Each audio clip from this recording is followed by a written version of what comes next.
Fala galera, como prometido a vocês lá nos Melhores Amigos, preparei uma aula falando sobre pressão hidrostática e pressão atmosférica. Só que antes, para a gente poder continuar, convido a vocês a se inscreverem no canal e ativarem o sininho para não perderem nenhum dia de conteúdo. Faremos experimentos, resolveremos exercícios, tudo para o teu vestibular, beleza?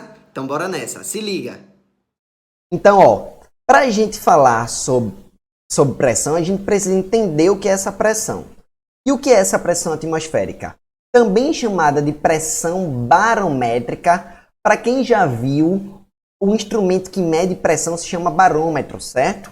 Isso vem de Torricelli. É a força que a coluna de ar da atmosfera exerce sobre a superfície da Terra e sobre todos os corpos. Então, o nosso primeiro exemplo lá dos Melhores Amigos foi o seguinte: o que é que acontece quando a gente sobe a serra? A gente vai para uma região de maior ou menor pressão. E como a própria imagem está falando, preste atenção. Quanto maior a altitude, menor é a pressão atmosférica. Por quê? Porque a pressão depende da coluna de ar, certo?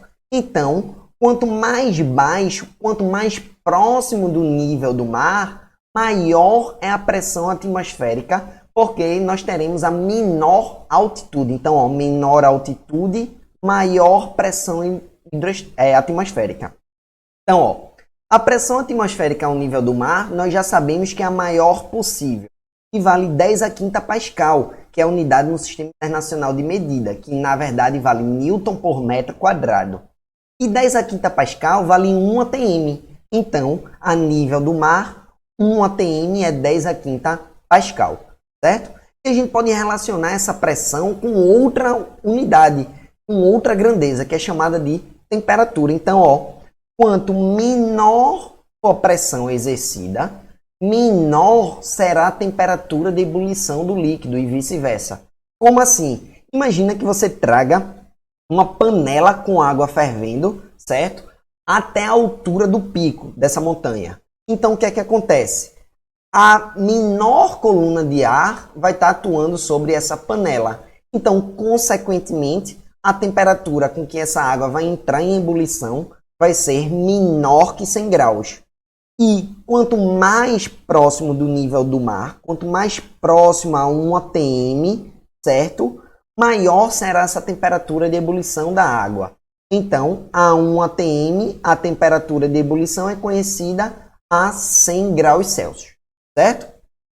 Já a pressão hidrostática nada mais é que a pressão exercida pela força-peso da própria coluna de líquido. Então, peraí, depende do líquido. Se depende do líquido, nós temos a densidade, certo? E atua sobre um determinado ponto. Esse valor depende da profundidade desse ponto. Então, a pressão hidrostática depende da densidade. Eu coloquei aqui a água por conta do exemplo, tá? Que eu irei fazer com vocês. Então, depende da densidade da água, da gravidade e da altura. Mas essa altura para a gente vai ser chamada de profundidade. Beleza? Então, imagine um mergulhador que está a 100 metros da superfície. Então, sobre ele vai atuar uma coluna de líquido a uma profundidade de 100 metros. Então, quando a gente for calcular essa pressão hidrostática, a densidade da água vale 1000 kg por metro cúbico, logo 10 ao cubo.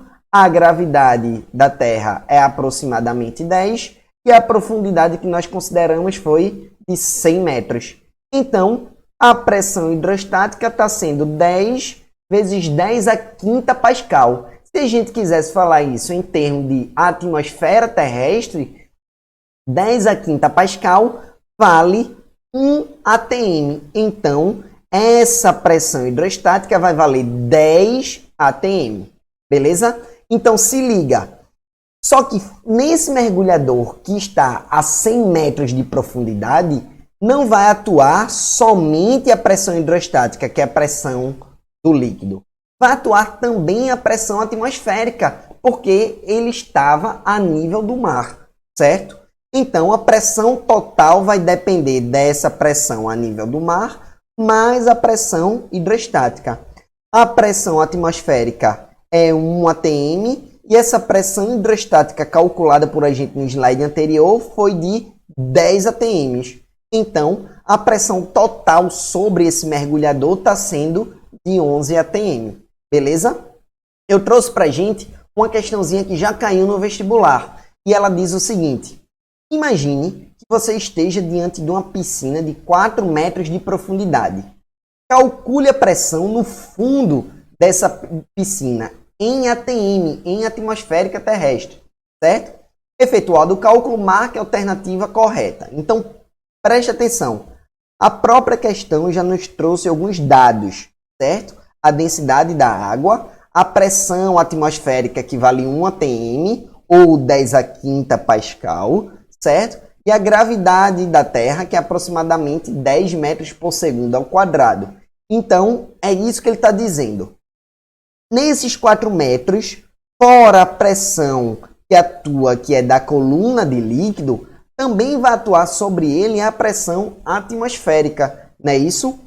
Então, para a gente calcular a pressão total, a gente sabe que a pressão total é a pressão atmosférica a nível do mar, mais a pressão hidrostática da coluna de fluido, da coluna de líquido. Então, primeiramente, eu vou calcular aqui a pressão hidrostática. Ó. Só vou mudar a cor da minha tinta. Então, vê só. A pressão hidrostática vai depender da densidade da água, e o dado da questão está sendo 1.000 kg por metro cúbico. A gravidade, que vale 10 metros por segundo ao quadrado. E a altura, que vale 4 metros.